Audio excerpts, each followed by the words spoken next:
गांव के एक छोटे से घर में रहने वाली पायल का जीवन गरीबी में बीता था। पढ़ाई लिखाई का मौका नहीं मिला और सुंदरता के मानदंडों पर भी वह खरी नहीं उतरी थी। उसकी माँ हमेशा उसे समझाती थी, बेटा, इंसान का मन सुंदर होना चाहिए। रूप और पैसा सब वक्त के साथ मिट जाते हैं। पायल की शादी अभिषेक से तय हुई, जो शहर में एक छोटी कंपनी में नौकरी करता था। शादी में अभिषेक की मां दुर्गा देवी के व्यवहार ने पायल को पहले ही दिन महसूस करा दिया कि यह रिश्ता आसान नहीं होगा। शादी के बाद पायल जब अपने ससुराल पहुंची तो दुर्गा देवी ने उसे ताने मारने शुरू कर दिए।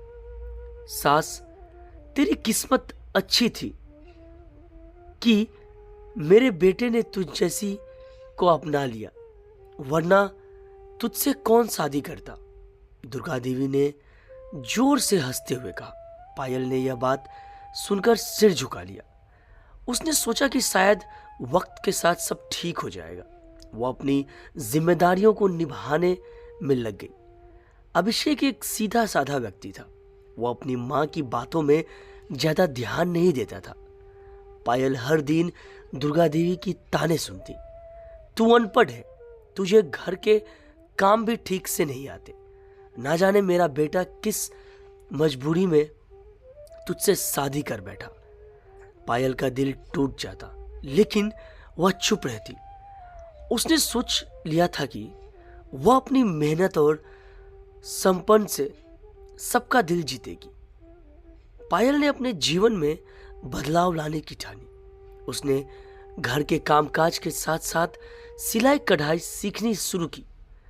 वह रात रात भर मेहनत करती और धीरे धीरे सिलाई का काम करने लगी। आसपास के लोग उसके काम की तारीफ करने लगे। एक दिन गांव की एक औरत ने कहा, पायल, तेरे बनाए कपड़ों तो बहुत अच्छे हैं, तू ये काम शहर में क्यों नहीं करती। यह सुनकर पायल ने मन ही मन ठान लिया कि वह कुछ बड़ा करेगी। उसने अभिषेक से बात की और अपनी इच्छा बताई।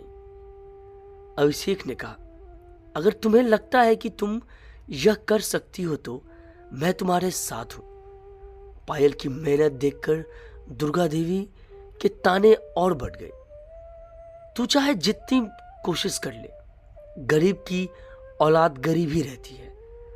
हमारा बेटा है जो तुझे पंख दे रखा है, वरना तेरे जैसे लोग सपने देखने के लायक भी नहीं है। पायल को यह बात चुभ गई। उसने ठान लिया कि अब वह खुद को साबित करके रहेगी। पायल ने अपने बनाए हुए कपड़ों को शहर की एक दुकान में बेचने का काम शुरू किया। धीरे धीरे उसकी डिजाइन की मांग बढ़ने लगी।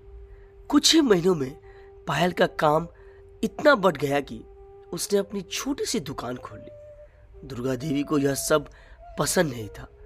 वह हर दिन कुछ न कुछ ताना मारती, कामयाबी तो किस्मत से मिलती है, मेहनत से नहीं, और तेरी किस्मत तो पहले ही मेरे बेटे की वजह से अच्छी हो गई। एक दिन जब दुर्गा देवी ने यह बात कही तो पायल ने पहली बार जवाब दिया, माँ जी, किस्मत से शुरुआत होती है, लेकिन सफलता मेहनत से मिलती है।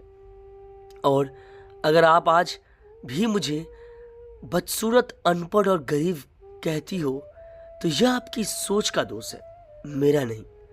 दुर्गा देवी ने गुस्से में कहा, तुम मुझसे बहस करती है, तेरी औकात क्या है। पायल ने शांत स्वर में कहा, मेरी औकात नहीं है जो आपकी बहू बनने से पहले थी, लेकिन अब मैंने अपनी पहचान खुद बना ली। धीरे धीरे सुमन की मेहनत और सफलता ने सबको प्रभावित किया। गांव और शहर में लोग उसकी तारीफ करने लगे। अभिषेक भी पायल की ताकत और संपन्न को समझने लगा। एक दिन जब पायल के नाम से गांव में एक बड़ा सम्मान समारोह आयोजित किया गया तो दुर्गा देवी को पहली बार अपनी गलती का एहसास हुआ। उन्होंने सोचा, जिसे मैं ताने देती थी वह आज हमारे घर का नाम रोशन कर रही है। सम्मान समारोह के बाद दुर्गा देवी ने पायल से माफी मांगी। बहू, मैं तुझे हमेशा कम समझती थी, लेकिन आज मुझे एहसास हुआ कि तूने अपनी मेहनत से सब कुछ हासिल किया है। मुझे माफ कर दे। पायल ने मुस्कुराते हुए कहा, माँ जी, आप मेरी माँ जैसी है, मैं आपका बुरा नहीं मानती। दुर्गा देवी ने पायल को गले लगा लिया। उस दिन से घर में प्यार और सम्मान का माहौल बन गया। यह कहानी हमें यह सिखाती है कि किसी भी सुंदरता, शिक्षा या आर्थिक स्थिति से उसे जज नहीं करना चाहिए।